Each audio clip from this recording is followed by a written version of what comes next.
ప్రముఖ నటుడు హిందూపురం ఎమ్మెల్యే బాలకృష్ణ తన సినీ ప్రస్థానంలో ఒక అరుదైన మైలురాయిని చేరుకున్నారు. నటుడిగా 50 వసంతాలు పూర్తి చేసుకున్న సందర్భంగా ఆయన ప్రతిష్టాత్మక వరల్డ్ బుక్ ఆఫ్ రికార్డ్స్లో స్థానం సంపాదించారు. ఈ మేరకు ఆ సంస్థ ప్రతినిధులు బాలకృష్ణను కలిసి రికార్డు పత్రాన్ని అందజేశారు.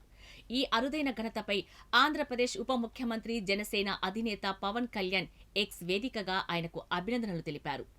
బాలనటుడిగా స్వర్గీయ నందమూరి తారక రామారావు గారి నట వారసుడిగా సినీ రంగంలోకి అడుగుపెట్టి జానపద, కుటుంబ, యాక్షన్ చిత్రాలతో ప్రేక్షకులను మెప్పించారు.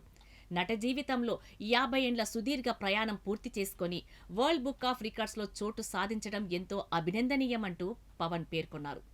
బాలకృష్ణకు మనస్ఫూర్తిగా అభినందనలు తెలియజేస్తున్నట్లు పవన్ తన పోస్టులో పేర్కొన్నారు. ఆయన ఇలానే మరిన్ని సంవత్సరాలు తన నటనతో ప్రేక్షకులను అలరిస్తూ ప్రజాసేవలో కొనసాగాలని ఆకాంక్షిస్తున్నాను అని పవన్ కళ్యాణ్ ఆకాంక్షించారు. ప్రస్తుతం బాలకృష్ణ ఒకవైపు సినిమాలో నటిస్తూనే మరోవైపు హిందూపురం ఎమ్మెల్యేగా ప్రజాసేవలో కొనసాగుతున్న విషయం తెలిసిందే. ఈ గుర్తింపు పట్ల నందమూరి అభిమానులు, సినీ ప్రముఖులు హర్షం వ్యక్తం చేస్తున్నారు.